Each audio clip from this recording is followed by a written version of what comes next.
रानी लक्ष्मीबाई तालाब के आसपास की ज़मीनों पर अवैध कब्जे हुए हैं। वहाँ पर पॉश कॉलोनियाँ भी बना ली गई और विभागों ने अपनी जिम्मेदारी कितनी निभाई, आप लोग इसी क्रम में संघर्षरत हैं। तो इसमें हम आपसे कुछ सवाल करना चाहते हैं कि क्या मामला है। फिर मैं सवाल शुरू करूँ, इसके एक इंट्रो में हम आपसे चाहते हैं कि आप क्या कहना चाहते हैं। आपको बता दें कि आप सभी जानते भी हैं, जब झांसी महानगर योजना का गठन किया गया 2000 में, तो उस समय योजना बनाई गई थी कि झांसी का विकास एक सिस्टमिक तरीके से हो, जैसा कि अन्य महानगरों में, बड़े बड़े महानगरों में हुआ है। उसके लिए जनहित को ध्यान में रखते हुए, उनकी सुविधाओं को ध्यान में रखते हुए जो ज़रूरी चीज़ें हैं, जैसे पार्क हैं, ग्रीनलैंड की ज़मीन छोड़ी गई, पार्कों का निर्माण करना, विकास करना, पेड़ पौधे लगाना, जिससे कि हरा भरा अपना क्षेत्र रहे, शहर रहे और उससे शुद्ध हमें वायु मिले।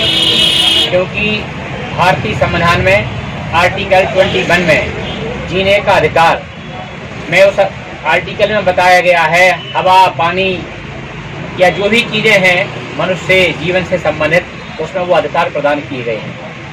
तो प्रावधान किया गया है कि उनके अनुरूप ही कार्य हो, लेकिन इसी बात को ध्यान में रखते हुए संविधान के अनुच्छेद 21 को झांसी महानगर योजना बनी, तो उसमें भी ये प्रावधान किया गया, जैसा कि आपने कहा कि लक्ष्मी तालाब जो हमारा प्राचीन तालाब है, ऐतिहासिक महत्व रखता है, रानी लक्ष्मीबाई झांसी के पूर्व से भी।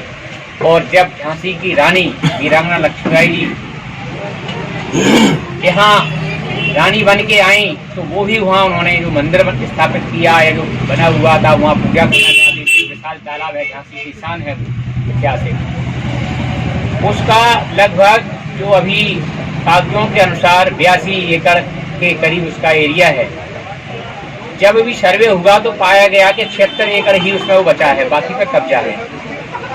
दूसरी बात, वहाँ जो पार्क विकसित करने की लगभग 490 एकड़ एरिया की जगह छोड़ी गई थी। इस पार्क को विकसित करना है झांसी की में, जिससे कि शुद्ध वायु मिले और पर्यावरण सही रहे। लेकिन कुछ समय से क्या हो रहा है कि नियमों को ताक पर रखकर, चाहे कुछ ऐसे गिने चुने अधिकारी रहे हों या एक जिम्मेदार लोग रहे हैं जिन पदों पर, उन्होंने नियमों को अनदेखा करते हुए नियमों के विरुद्ध कार्य कराए। और उसका परिणाम ये हुआ कि आज जो जमीन पार्कों के लिए झांसी महानगर योजना में छोड़ी गई थी, वो जमीनों पर अवैध कब्जे हो गए हैं, निर्माण हो गए हैं और पार्कों का विकास नहीं हुआ है। और आप देखते हैं कहीं कहीं कि जहां 30 या 40 फुट की रोड के लिए जगह छोड़ी थी, आज उस एरिया में 10 से 12-15 फुट की रास्ता बचा हुआ है। और जमीनों पर कब्जा होने की वजह से पार्कों का निर्माण नहीं हो पाया है। तो ये बहुत बड़ी गंभीर समस्या है, क्योंकि आप देख रहे हैं पूरे हम देश की क्या विश्व की बात करें तो आज पर्यावरण की स्थिति बहुत भयंकर है।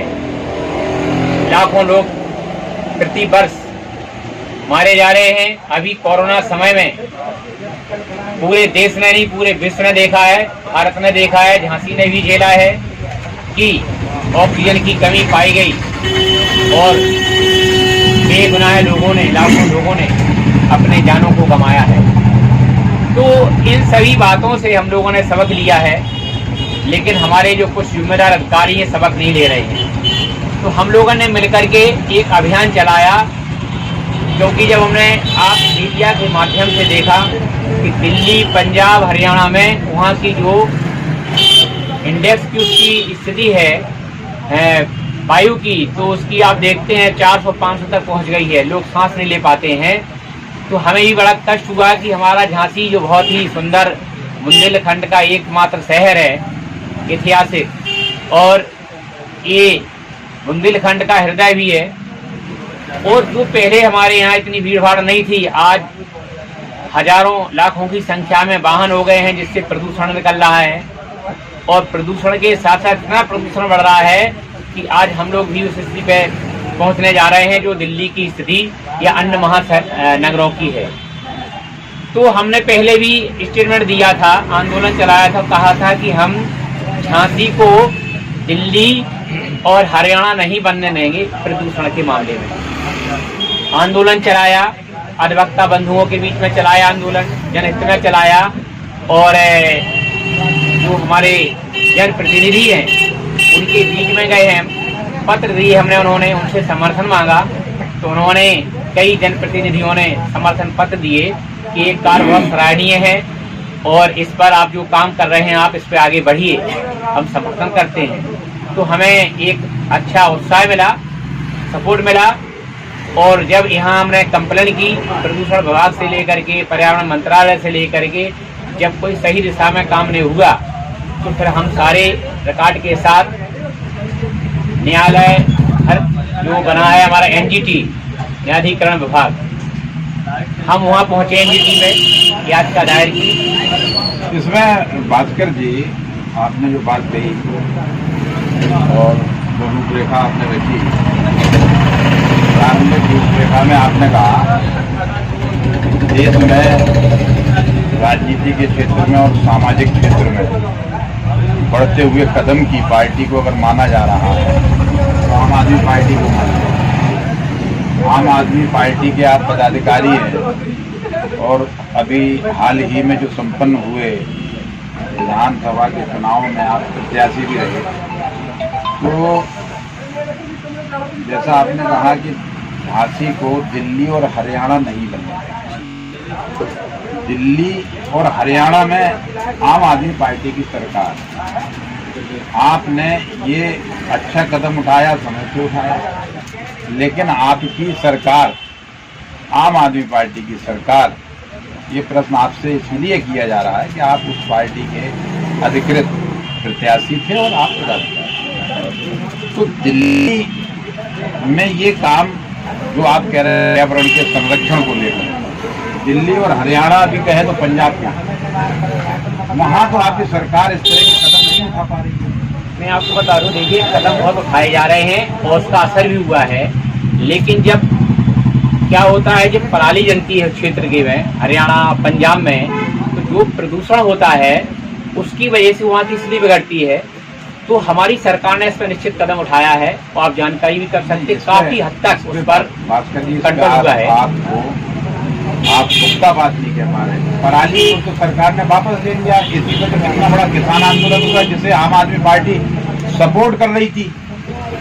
सरकार ने, मोदी सरकार ने पराली पर रोक लगा रखी थी। उत्तर प्रदेश में इस कानून का ज्यादा प्रभावी असर दिखाई दिया और उसको बंद कराने के लिए, वो कानून सब समाप्त करने के लिए तो कितना बड़ा आंदोलन हुआ, पूरे देश में हंगामा मचा रहा और सबसे बड़ा सपोर्ट आम आदमी पार्टी ने किया। सर मैं ये बताना चाहता हूँ कि ये सरकार हमारी 7-8 साल हुए अभी और काम उस पर हो रहा है और पूरा आप ही नहीं पूरा मतलब देश देख रहा है कि हर क्षेत्र में काम हो रहा है। लेकिन जो पहले से जैसे पेड़ पौधे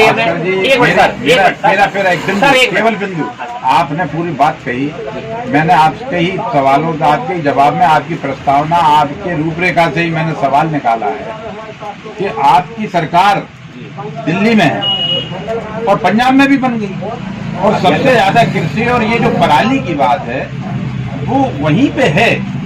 दिल्ली में 5 साल से सरकार है, दूसरी बात मुख्यमंत्री बने हैं केजरीवाल जी, वहाँ कितनी एनजीटी की कार्रवाइयों पे अमल किया जिससे वहाँ की जो वायु की प्रदूषण युक्त है उस आर्द्रता को कम करने के लिए सरकार ने, केजरीवाल सरकार ने क्या किया, मैं इस पे बात करना चाहता हूँ। उत्तर प्रदेश में तो एनजीटी के दिशा निर्देशों का पालन करने में भारतीय जनता पार्टी की सरकार, जिसे बाबा की सरकार कहते हैं, तो बड़ी बड़ी बहुमंजिला इमारतों को एनजीटी के दिशा निर्देशों पे और कार्रवाइयों में ध्वस्त किया गया क्योंकि वो दिल्ली से एनसीआर क्षेत्र लगा हुआ है।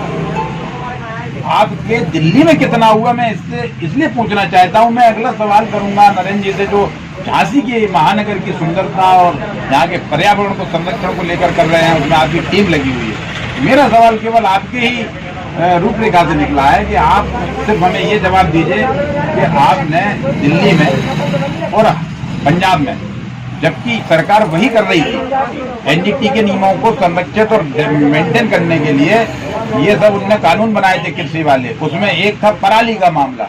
वो कानून खत्म करा के आप उसे सफलता मानते हैं या आप पर्यावरण को नुकसान देने वाली चीज मानते हैं, और उसमें अपनी सरकार से क्या कहेंगे पार्टी? तो ये पार्टी के साथ साथ हर एक व्यक्ति से कहना चाहते हैं कि ये प्रदूषण का मामला किसी एक व्यक्ति की वजह से रुकने वाला नहीं है। आज जो देश के अंदर जिस तरह से गाड़ियों की संख्या या पेड़ पौधे को कटान करना, उन पर ध्यान ना देना, सरकार चाहे दिल्ली की हो या यूपी की हो या केंद्र की हो, आप देखते हैं कि हर साल योजनाएं बनती हैं, लाखों करोड़ों पौधे लगाने के लिए। एनजीटी का गाइडलाइन है, एनजीटी गाइडलाइन है, उसको उसी के क्रम में केंद्रीय सरकार, मोदी सरकार ने कृषि कानूनों को जो बनाए थे, जो लाए थे, उन्हें समाप्त करना पड़ा। वो आपकी पार्टी, आपकी उस आंदोलन को समर्थन देने की जीत है या वो मायूस होने की बात है जो कानून समाप्त कर दिएगा? इस पे जवाब। हम तो इस बात को कहना चाहते हैं, सरकार कोई भी हो, मैं उसके पक्ष में हूँ जो जनहित के काम कर रही हो और जो पर्यावरण को बचाने में तो आप मानते हैं कि आम आदमी पार्टी ने ये कानून खत्म करवा के ये गलत किया? आम आदमी नहीं करवाया, आम आदमी का वो करवाया। तो आंदोलन तो जो पूरा किसान लोग कर रहे थे समय से, तो वो समर्थन तो दिया था, पूरे देश के किसान थे उसमें, वो हर पार्टी से जुड़े हुए लोग थे उसमें, ना कि अकेले आपसे थे। तो पराली खत्म करा ली उनने? पूरे देश की, वो तो देश पराली खत्म कराना अच्छा हुआ है? देश की किसानों की जीत हुई है। मैं ये नहीं कहता पराली जलना चाहिए, फिर खराब कैसे कह रहे? पराली नहीं जलना चाहिए। बात कैसे हो सकती है? प्रदूषण के मामले कोई काम ऐसा नहीं होना चाहिए। पराली का नियम था ना उसमें, अकेला पराली से पूरा नहीं है। आप समझे, इतनी गाड़ियां चल रही हैं आज जो हम आप पराली की बात करें, एनजीटी के नियमों के अनुसार उससे प्रदूषण खराब हो रहा है। आपने कहा कि पराली जलती थी, किसान रोक लगी है, तो हम उस पर सहमत हैं। भाई उसे हटा दी गई। आप कहाँ हैं? आप उत्तर प्रदेश में हैं? कहाँ हैं? अरे हम उत्तर प्रदेश में, वो नियमों के कानून, ये क्या सरकार को कहना पड़ा कि पराली का जो कानून बनाया था कि उसमें सजा का प्रावधान था कि नहीं करेंगे किसान, जारी करना पड़ी किसान को। आपके आम आदमी पार्टी के दबाव में कह लो या उसके संघर्ष में कह लो। आम आदमी का ऐसा कोई दबाव नहीं है। आपको बताइए, किसानों का दबाव था, पूरे देश के किसान थे उसमें। ये तो आप समझा नहीं पाए फिर किसानों को? आपके पराली तो भैया ये नुकसान भाई, हम केंद्र में थोड़ी बैठे हैं, केंद्र सरकार ने समझाया। अच्छा, आप जब केंद्र में बैठेंगे, आपकी केजरीवाल सरकार तब पराली पर अंकुश लगाएगी। हम तो सारे चाहते हैं, हम केंद्र से भी कहना चाहते हैं और हम आम आदमी पार्टी से भी कहना चाहते हैं इस दिशा में काम होना चाहिए, पर्यावरण का सुधार पर। हम अपने सवालों के इस दौर को संक्षिप्त में चाहेंगे। नरेंद्र कुशवाहा जी सामने हैं। हम इसमें सीधी सी बात यह है कि हम कोई ऐसी नई बात नहीं कह रहे हैं। जो महायोजना में जो दिया गया है हम उसकी बात कर रहे हैं। महायोजना में ही ये सब दिया है कि पर्यावरण को बचाने के लिए हरित पट्टियाँ होती हैं, पार्क होते हैं, जिनके मैदान होते हैं, ऐसी कई चीज़ें व्यवस्थाएं बना रखी हैं। जो दिया गया है उनकी बात कर रहे हैं। जिन्होंने कहा है कि इनको प्रस्तावित किया गया है, इनको विकसित करना है, हम उनकी बात कर रहे हैं, अलग से नहीं कर रहे। बढ़ती आबादी और वाहनों का जो संख्या जो बढ़ रही है लगातार, ये प्रदूषण का कारण बन रही है हमारे झांसी में सबसे ज़्यादा। और ये जो अवैध जो कॉलोनियाँ जो बस रही हैं, ये मुख्य कारण हो रहे हैं इनके। वाहनों की जो संख्या बढ़ रही है, हम ये कह रहे हैं जो आपने जो व्यवस्थाएं बना रखी हैं हरियाली को बचाने के लिए, जो पार्क आपने जो प्रस्तावित किए हम उनको विकसित कराने की बात कर रहे हैं। आप विकसित नहीं करा रहे हैं, इसलिए वो अतिक्रमण होती जा रही है। खाली हमारा यही है, हमें किसी से कोई झगड़ा नहीं है, किसी से कोई बुराई नहीं है। खाली एक सीधी सी बात है, जो व्यवस्थाएं दी गई हैं उस पर कोई भी सरकार। आपने उनके ही चेहरे से नकाब हटाया है। हाँ, हमने बताया है कि आपका चेहरा कैसा है। अच्छा, महानगर की महायोजना के अंतर्गत चिन्हित हरित क्षेत्र के संरक्षण को लेकर कितना सुरक्षित है अपना महानगर, और या इस क्रम में आप संघर्ष करने में कितना जिम्मेदार किसे मानते हैं? नहीं, हम तो ये सरकार और जनता को ही मानते हैं। जो जनता का भी कर्तव्य है, ये तो जनता को भी देखना चाहिए, वो भी इसमें इन्वॉल्व है, उसको भी आना चाहिए, उनको भी देखना चाहिए कि जो पार्क के लिए जो जमीनें छोड़ी गई हैं, हरित पट्टी के लिए जो जमीनें छोड़ी गई, हम उन पर प्लॉट ना खरीदें और ना उस पर बनाएं। सबको सहयोग करना चाहिए इसमें तो, और उसको विकसित कराना चाहिए। हमारा खाली इतना ही उद्देश्य है। बाबा की सरकार का आज गठन हो रहा है, और जनता इस बात की उत्सुकता में है कि बाबा का बुलडोजर आपके क्रम में की गई शिकायतों पर झांसी में सबसे पहले आएगा और एक बड़ा संदेश देगा क्या? आपको क्या लगता है? नहीं, अब ऑलरेडी उनकी पहले से ही 5 साल सरकार रही है, तो अभी तक हमने लगातार शिकायतें नहीं, अभी तक तो कोई कार्रवाई नहीं हुई है। लेकिन हम उम्मीद करते हैं कि अब आए, अब कार्रवाई करें और हमारा जो पर्यावरण जो प्रदूषित हो रहा है। नहीं, विपक्ष ने चूंकि अब बुलडोजर सरकार कह दिया, 5 साल जब वो रहे तो लास्ट में उन पर मोहर लगाई गई कि बुलडोजर सरकार है ये। तो आप कितने आश्वस्त है आपकी अपनी शिकायतों के क्रियान्वयन में? कैसी कार्रवाई होगी? बाबा का बुलडोजर झांसी आएगा? मैं उसी में तो मैं आपको कह रहा हूँ कि ऑलरेडी ये 5 साल से थे सरकार में, इन्हीं की सरकार थी, तो विपक्ष क्या कह रहा है उससे मुझे मतलब नहीं है। मैं तो खाली इतना कह रहा हूँ जो पर्यावरण से जो प्रदूषित हो रहा है, पार्कों का विकसित ना होना, हरियाली खत्म होना, ये उसके लिए काम करें और बिल्कुल जो भी करना है उचित कार्रवाई वो अपने हिसाब से करें, उनको विकसित कराएं। हमारी यही मांग है, जो पार्क हरित पट्टियाँ जो दी गई है, जो व्यवस्था दी गई है, उसको खाली विकसित कराएं। हमारा इतना सा उद्देश्य है कि हरियाली बचाएं। जहाँ को लेके आप संघर्षरत है और आंदोलन और शिकायतें और सभी आपका चल रहा है संघर्ष, इसके साथ साथ महानगर में और भी क्षेत्र ऐसे हैं जहाँ पे लगातार पर्यावरण की दृष्टि से अतिक्रमण किया गया है। नदी, तालाब या पहाड़ी को खुर्द-बुर्द कर दिया गया, उसमें कई सफेद पोशों के नाम हैं। आप जहाँ का संघर्ष कर रहे हैं वहाँ आम आदमी ज्यादा जुड़ा हुआ है, वहाँ आम आदमियों की संख्या बड़े लेवल पर वहाँ आवासित हो गए हैं। लेकिन आज भी बड़े बड़े जो माफिया टाइप के सफेद पोश लोग हैं, वो भी ऐसी जमीन को तरबम तरीके से उन्होंने अतिक्रमण करके निर्माण कर रखे हैं, जमीनों को घेर रखा है।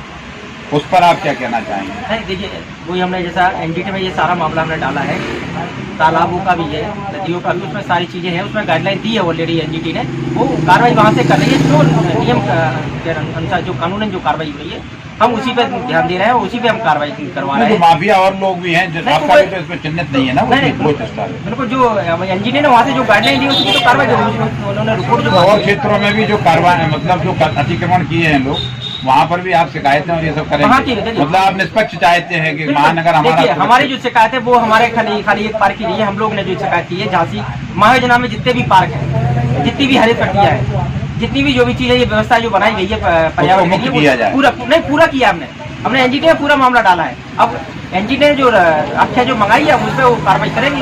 झांसी विकास प्राधिकरण से अभी तक क्या कार्रवाई हुई और आगे आपका संघर्ष क्या रंग लाएगा, बताइए? नहीं, झांसी विकास प्राधिकरण तो खाली कागजी कार्रवाई कर रहा है, खाली दिखावट के लिए। वो कार्रवाई कर ही नहीं रहा है और ना ही ये कभी करता है। अगर करता होता तो आज ये नौबत नहीं आती। आज ये क्योंकि ये उसमें इन्वॉल्व है, इसीलिए खुद स्वयं जेडीओ उपाध्यक्ष सर्वेश कुमार दीक्षित जी ने मेरे घर पे जाके हमला किया है 13 तारीख को। मैं उस समय घर पे नहीं था और मुझे खाली पैरवी करने से रोका जा रहा है। इसीलिए रोका जा रहा है क्योंकि ये इन्वॉल्व है उसमें। वरना एक सीनियर पीछे अधिकारी, इतना बड़ा अधिकारी होने के बावजूद वो इतना गिरी हुई हरकत कैसे करेगा? उन्होंने खुद हमारे यहाँ के कैमरे तोड़े। नहीं, वो तो आपके द्वारा की गई शिकायतों को अंजाम देने के लिए ही वहाँ पहुँच रहे हैं। ये कौन सा अंजाम होता है कि कोई ये कहाँ दिया है कि आप कैमरे जाके तोड़ेंगे? घर पे महिलाएं थी, कोई घर पे नहीं था, कैमरे तोड़े जाते। कैमरा सुरक्षा के लिए लगाए जाते हैं, ना कि इसीलिए लगाए जाते हैं कि आप कैमरा पहले तोड़ेंगे, फिर हमें जो अपराधी घटना जो हमें करनी है, जो भी कार्य करना है, जो भी कुकर्म करने हमें, वो हम करेंगे कैमरा तोड़ने के बाद। कैमरा तोड़ने का कहाँ नियम है, आप बताइए हमें। उनकी नियत पर आपको शक है? नहीं, शक नहीं, वो इसी नियत से गए थे। उनकी नियत ही यही थी। संडे के दिन ये जो गए हैं, रविवार के दिन 13 तारीख को, उनकी नियत ही वही थी। इसीलिए इन्होंने एक SC/ST का मुकदमा भी लिखाया है सुबह 14 तारीख को 10:30 बजे की घटना दिखा के 16 तारीख को। तो ब्राह्मण है, तो उन्होंने जो पैसा लेके जो अवैध निर्माण कराया है विरोध बंद तो उसी से कहा है, उन्हीं से निर्माण हो। अभी तो 3 साल से झांसी में निर्माण तो वहाँ बहुत पहले के हैं। निर्माण उन्हीं के कार्यकाल में हुआ है, उन्होंने करवाया है।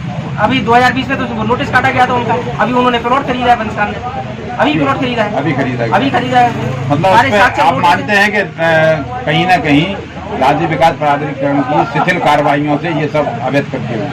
बिल्कुल हो रहा है। अगर ये लोग पहले से रोक लगाते, जो रोक जब शासन ने दिया है, शासन के आदेश है, हमारे नियम कानून है कि वहाँ पे प्लॉटिंग नहीं हो सकती है, वहाँ पे निर्माण नहीं हो सकते हैं, तो ये कैसे कर रहे हैं? सारी रोक लगी है, सुप्रीम कोर्ट के भी आदेश है, हाई कोर्ट के भी आदेश के बावजूद ये सब हो रहा है, तो ये कैसे हो रहा है? विकास के क्रम में झांसी का जो दुर्ग है उसके चारों ओर एक पाथ भी बनाया जा रहा है, एक रास्ता तैयार किया जा रहा है।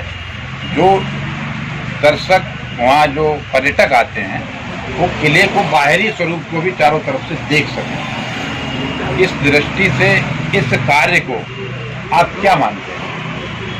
हम इसको एक हिसाब से इस बात के लिए सही मानते हैं कि केवल उसका स्वरूप में कोई छेड़छाड़ न की जाए और जो हमारे प्राचीन मतलब धरोहर है उसको नुकसान ना हो, और वहाँ जो पेड़ पौधे हैं या जो एक हमारी प्राकृतिक सुंदरता है किले के चारों ओर, उसको नुकसान ना हो। और अगर पथवे बनता है तो एक फिर अच्छा है, तो उससे लोग आएंगे, पर्यटक आएंगे, चारों तरफ से भ्रमण करेंगे, तो हमारे एक झांसी की एक मतलब काफ़ी पर्यटन के क्षेत्र में भी बढ़ावा मिलेगा उसको। और जो लोग एक तरफ से देख पाते हैं, बाहर से नहीं देख पाते हैं, तो वो भी देखने को मिलेगा, तो एक हिसाब से तो बहुत अच्छा है। तो आपका ये मानना है कि पुरातात्विक इमारत को बिना क्षति पहुंचाए, उसके स्वरूप से छेड़छाड़ किए बिना अगर कोई विकास कार्य हो रहा है तो वो अच्छा है, तो उसके लिए मैं सही मानता हूँ। ये बात तो इतिहास भी बताता है कि एक समय था वहाँ कच्चे रास्ते थे किले तक पहुँचने के लिए, और अब पक्का रास्ता भी हो गया है। वहाँ आसपास कई पार्कों का, बड़े सुंदर पार्कों का निर्माण स्थापना भी हुई है, तो इस पाथवे को भी आप सार्थक मानते हैं? हाँ, जैसे मैंने कहा है कि मतलब अगर उससे कोई छेड़छाड़ इस तरह की न की जाए, नुकसान ना हो, तो उचित है। साथ में ये भी कहना चाहता हूँ, अभी आपके माध्यम से, मीडिया के माध्यम से जानकारी मिली है, जो पढ़ा है कि एक जो द्वार था, मुख्य द्वार उसी की ओर है, और वो द्वार बंद है। जिस द्वार से हम लोग प्रवेश करते हैं, घूमने जाते हैं, ये पीछे का द्वार है, और मुख्य द्वार वही है जहाँ मतलब उस साइड खुलता है। तो मैं चाहता हूँ कि उसमें मांग भी है जनता की कि अगर वो खुल जाए वहाँ से, जब पथवे बन भी रहा है विकास के लिए, तो उस दरवाजे को खोला जाए ताकि वहाँ से लोगों को प्रवेश मिले। और वहाँ से जो कोतवाली साइड तरफ से एक दरवाजा है वो बंद है, उसको मेन दरवाजा, मुख्य दरवाजा वही है, और उसको बंद कर दिया गया। और जनता, झांसी की जनता और कुछ समाज सेवी संगठन मांग भी कर रहे हैं। बाद में बने तो दरवाजे को भी वो तो पुरातात्विक है, पुराना है, और उसका भी तो चार चांद लगाएगा ये मतलब, और लोगों को जानकारी मिले, लोगों को पता नहीं है कि मुख्य दरवाजा ही है। हम लोग पीछे दरवाजे जाते हैं, जो हमें एक मीडिया के माध्यम से और इतिहासविदों के माध्यम से ये जानकारी हुई है। तो ये पुरातत्व के उसमें अधीन है, और पुरातत्व इस पर ध्यान दे, मतलब ये हमारा आपसे